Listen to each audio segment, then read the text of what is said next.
Well, you're walking the walk now, aren't you now, after that last fight? Yeah, I definitely am. It was a big win for me, so it was really exciting. Well, how's things changed very quickly, though, for you, huh? It's like almost you went in one person and came out another, right? I guess you could say that, but I feel like I went in the same person, came out just wanting to learn more. I went back and already watched the fight 100 times and picked myself apart, and me and my coaches are figuring out what I need to work on for the next one. What did you find? You said you were picking yourself apart. What did you see? Oh, just gaps everywhere, you know. And for me, I don't think I'll ever stop judging myself until I see perfection, and I don't think I'll ever see that, you know.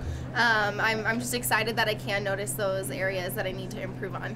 So when you have a fight like that and you're dominant, and you find is there ever going to be a way that you're able to enjoy a victory fully, or are you always going to be critical of yourself and be down on certain things? I think you always enjoy the victory, especially initially. I made sure I enjoyed the victory for a good week, and then you go back in and you get ready for the next one. You get such an adrenaline rush fighting that you look for the next time you can have that adrenaline again, and you want to do everything you can to improve. Do you think you'll go back to alpha male, or where do you think you'll spend your time in terms of training? Definitely alpha male. That's where I belong. Uriah was a huge help for that fight camp. We did a lot of things where we did individual technique sessions with just people so you could share knowledge with high-level athletes. So I got to learn a lot from him, and I incorporated actually like almost everything we learned in that technique class in the fight. So I got to see how just that extra time really breaking things down improved myself. And did you find that there were other women for you to train with as well, or did you spend most of the time with the guys? No, we do have other girls at our gym.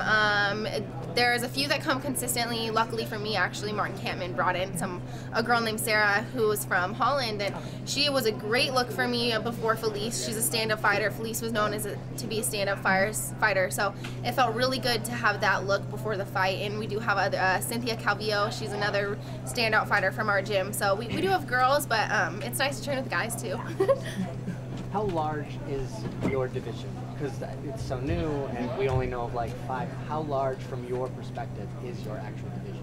Is there hundreds of girls? Is there thousands of girls? Is there... I do see the strawweights as being the largest female division. I think it has the most talent, and I think we're going to see that talent come. We see a lot of fighters being pulled from Invicta still that are really high-level talent.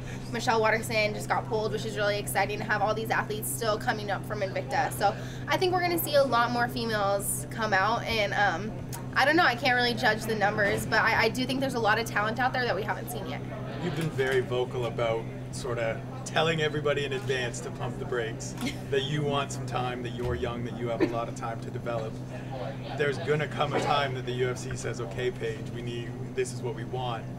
How do you balance those two of having those dreams, but also knowing that you need time to keep growing? Would you tell the UFC a no? So you know what? I'm gonna trust the UFC. Whatever they say, I'm gonna go with, and I think that they obviously want to see the best for all of their athletes, and I'm gonna just continue to grow. You guys haven't seen my best yet, and I'm gonna continue to grow for a very long time.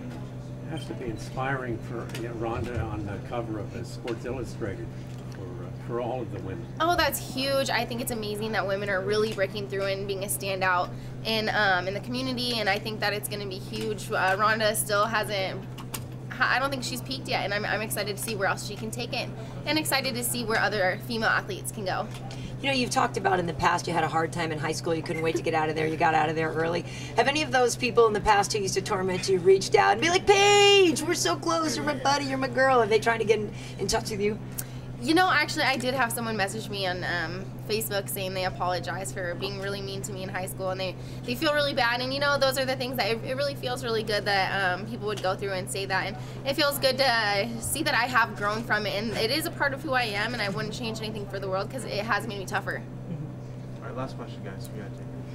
You're getting a lot of hype right now, and you know you're a beautiful girl and everything. Are you ready to maybe explode that side of you, maybe in movies or something like that as well?